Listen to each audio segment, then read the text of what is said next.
আসসালামু আলাইকুম। আশা করি সকলে অনেক অনেক ভালো রয়েছেন। আপনাদের সবাইকে পাইথন বাংলা টিউটোরিয়ালে স্বাগতম। আজকে আমাদের পাইথন বাংলা টিউটোরিয়ালের প্রথম পর্ব এবং এখানে আমরা যে বিষয়গুলো জানবো, আমি মনে করি এগুলো জানার পরে আপনাদের পাইথন শেখার আগ্রহটা আরও অনেক গুণ হলেও বেড়ে যাবে। তো আমরা প্রথমে যে বিষয়টা জানবো সেটা হচ্ছে হোয়াট ইজ পাইথন। পাইথন কি? Python is an high level programming language. এখানে হাই লেভেল প্রোগ্রামিং ল্যাঙ্গুয়েজ বলতে যেটা বোঝানো হয়েছে সেটা হচ্ছে মানুষের ভাষার সাথে মিল রয়েছে, মানে আমরা যেভাবে মানে মানুষের ভাষা বোঝে নিত সেটার সাথে মিল রয়েছে। ইন্টারপ্রেটেড, যেটাকে আমরা কনভার্টার বলতে পারি, কেননা এটা হাই লেভেল প্রোগ্রামিং ল্যাঙ্গুয়েজ থেকে লো লেভেল প্রোগ্রামিং ল্যাঙ্গুয়েজে কনভার্ট করে।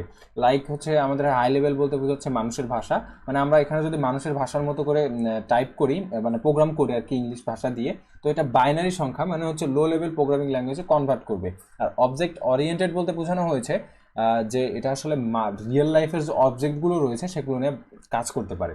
আর এটা তৈরি হয়েছিল গুয়েদো ভ্যান রোশনের হাতে, আর রিলিজ হয়েছিল 1991 সালে। What is Python use for?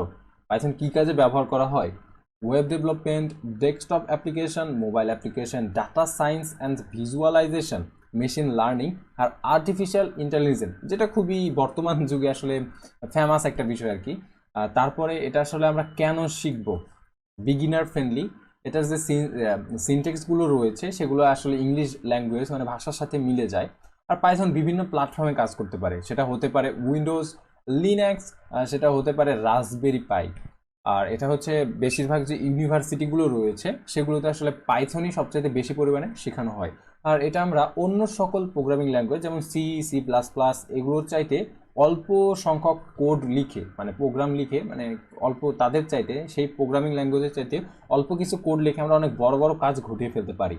তারপরে এটা যে পপুলার অর্গানাইজেশনগুলো রয়েছে লাইক হচ্ছে আপনার Google, NASA, the CIA, etc etc, মানে বড় বড় যে আসলে অর্গানাইজেশনগুলো রয়েছে সেগুলোতে আসলে এই পাইথন প্রোগ্রামিং ল্যাঙ্গুয়েজটা ইউজ করা হয়। তো আমরা যদি সেখানে আসলে যাওয়ার স্বপ্ন দেখি, তো অবশ্যই আমাদের আসলে পাইথনটা শেখাটা খুবই গুরুত্বপূর্ণ।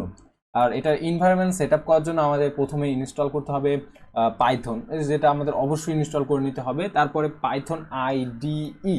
আইডিই বিষয়টা যারা জানেন না তাদেরকে একবার বলে নেই। ইন্টিগ্রেটেড ডেভেলপমেন্ট এনভায়রনমেন্ট, মানে আমরা যেখানে আসলে প্রোগ্রামটা করতে পারবো এরকম একটা জায়গা।